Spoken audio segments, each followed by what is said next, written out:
I'm speaking with the Deputy Washington Bureau Chief for Insider, Dave Levinthal, and we've been talking about some of your reporting on stock trading by representatives. And I know that in your recent work, you've been looking into a number of, in some cases, tens of millions of dollars of trades being made. It seems like much of this, if some of the bills to limit individual stock ownership wouldn't be possible, but I want to focus on one in particular. And that is that you have found what would seem to be a bit of a financial to ideological inconsistency with Representative Marjorie Greene's recent trades. I don't want to put words in your mouth, but what have you found in your investigation of her financial activity? Well, we looked into some recent stock trades that she has made, and she has made some trades that would absolutely seem to conflict, at least at their face, with her public philosophical leanings when it comes to politics. So, for example, she recently, last month, invested up to $15,000 in Walmart. Well, what's notable about that?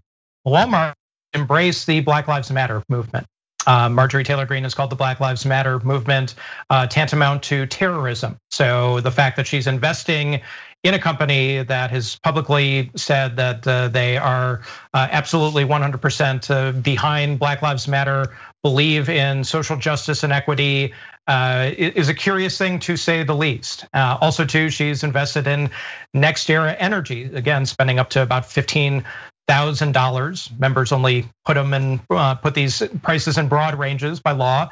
And Next Era Energy is notable too because of the big power companies out there operating in the United States. They've been sort of at the vanguard, the forefront of trying to switch from dirty energy to clean energy and get down that road as fast as possible.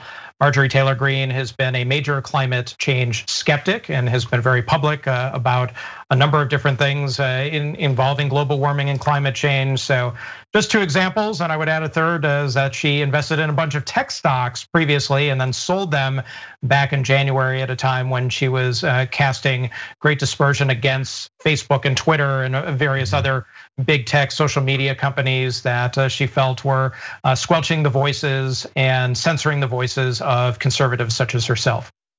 Exactly, possibly making quite a bit of money off of that squelching.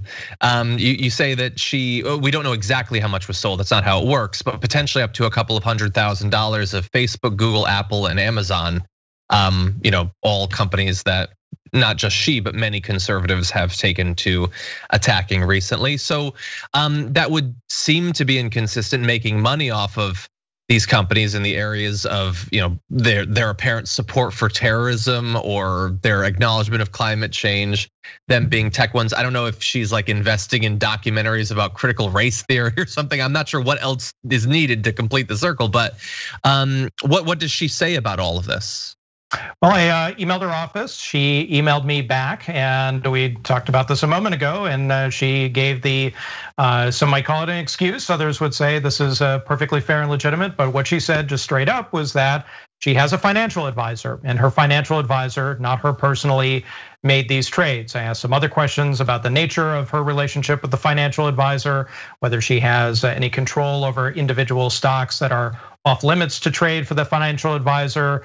Given that person guidance, she didn't get back to me on those particular questions, but it really does speak to the underlying issue that the rules, the regulations that govern this type of activity are very loose. The lawmakers have a great deal of latitude in how they can operate when it comes to investing their personal money, even if there are conflicts, real or perceived, with the companies that they are investing their money in.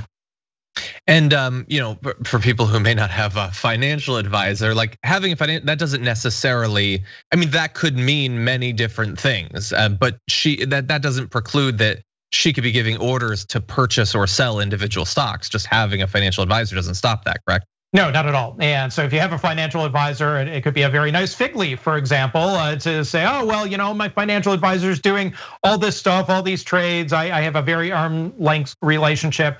The only way that you can kind of codify that, if you will, or put it into writing is to create a blind trust where you actually have a written, signed, sealed, delivered agreement that is approved by the Congressional Ethics Committee that says effectively, I have given complete control of my assets to a third party. I have this kind of relationship with them or not.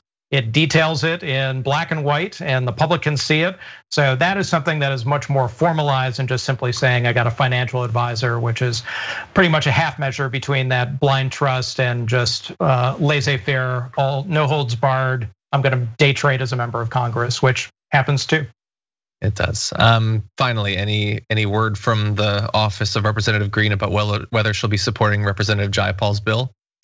No, asked that question as well, and have not received an answer. I think it's a safe bet, stock or otherwise, to presume that she will not be supporting that bill. At least no indication that she will at this point in time. I think you're probably gonna end up being right there, Dave. As always, Dave Levinthal, thank you so much for your work. You've been incredibly prolific recently, and it's very important that people know in this area where our representatives might be profiting. So I appreciate your work. Thank you, John.